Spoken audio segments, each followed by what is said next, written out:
আসসালামু আলাইকুম। এটা মিল্ক আইসক্রিম। বাড়িতে কিভাবে এটা খুব সহজে বানানো যায় সেটাই আপনাদের সঙ্গে শেয়ার করব। অতিরিক্ত গরমে বা এমনি সময়েও অনেকের এই ধরনের আইসক্রিম খেতে খুবই ভালো লাগে। বাচ্চা বড় সকলেই পছন্দ করে। তো দেখে নিন রেসিপিটা।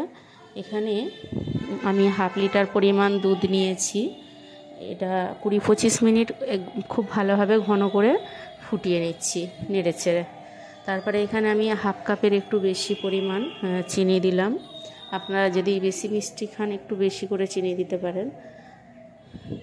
আর এখানে অল্প একটু দুধ নিয়ে তারতে একটু জাফরান গুলে দিচ্ছি, কারণ কালারটা দেখতে অনেক সময় ভালো লাগে বা বাচ্চারাও খুব খুশি হয়ে যায় একটু কালারের জিনিস দেখলে।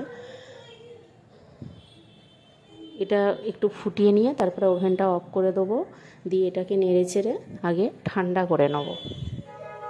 তারপরে এখানে আমি একটু ভ্যানিলা এসেন্স দিচ্ছি, ছোটো চা চামচের হাফ চামচ মতো ভ্যানিলা এসেন্স দিলাম।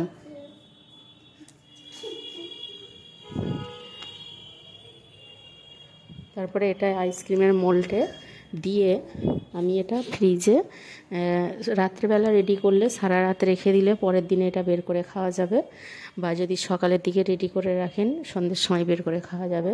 মিনিমাম 6 থেকে 7 ঘন্টা ডিপ ফ্রিজে রাখতে হবে।